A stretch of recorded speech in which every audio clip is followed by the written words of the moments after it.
আসসালামু আলাইকুম। আমি তোমাদের সাথে শেয়ার করছি রেডিমেড হালিম রান্না।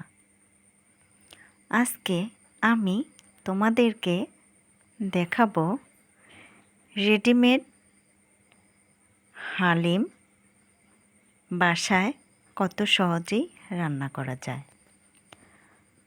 তোমরা এই রেডিমিক্স হালিমটা যে কোনো শপ থেকেই নিতে পারবে। আমি নিয়েছিলাম রাঁধুনি রেডিমেড হালিম। এর মধ্যে ছিল 2টা প্যাকেট। সব হালিমের প্যাকেটেই 2টা প্যাকেট থাকে। একটা হচ্ছে চাল ডালের মিশ্রণ, আরেকটা হচ্ছে মশলা। আমি গরম পানি দিয়ে চাল ডালের মিশ্রণটা ভিজিয়ে রেখেছিলাম প্রায় 1 ঘন্টার উপরে। এরপর আমি একটা বড় প্যানে তেল গরম করে পেঁয়াজগুলো দিয়ে ব্রেস্তা করে নিলাম। নিয়ে আগে থেকে পরিষ্কার করে ধুয়ে রাখা গরুর মাংসর টুকরাগুলো সেই ব্রেস্তা করা পেঁয়াজের মধ্যে দিয়ে দিলাম। দিয়ে এখন আমি ওই রেডিমিক্স মশলাটা দিয়ে দিব 2 চামচের একটু বেশি। বাকিটা দিয়ে দিব রান্নার শেষে। এরপর দিয়ে দিলাম 1 চামচ জিরা গুঁড়ো, 1 চামচ হলুদের গুঁড়ো, 1 চামচ মরিচের গুঁড়ো। এখানে কিন্তু আমি লবণটা স্কিপ করে গেছি, কারণ রেডিমিক্স মশলাতে লবণ দেওয়াই আছে।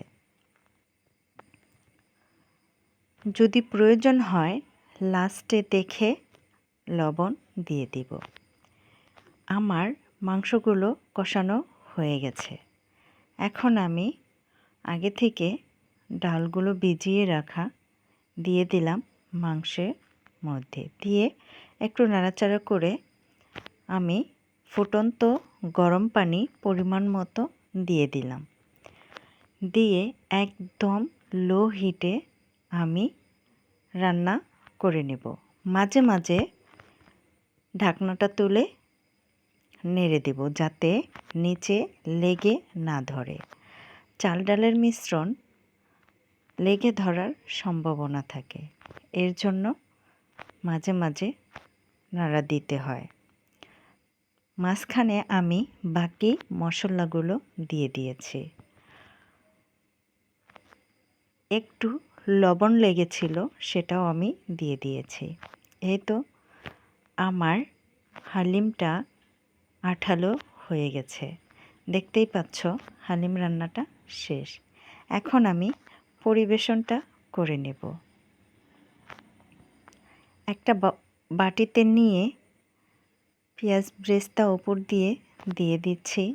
দিয়ে দিব একটু আদা কুচি, ধনিয়া পাতা কুচি এবং মরিচ কুচি। এরপর দিয়ে দিব লেবুর রস। কেমন হলো আমার হালিম রান্নাটা তোমরা অবশ্যই জানাবে।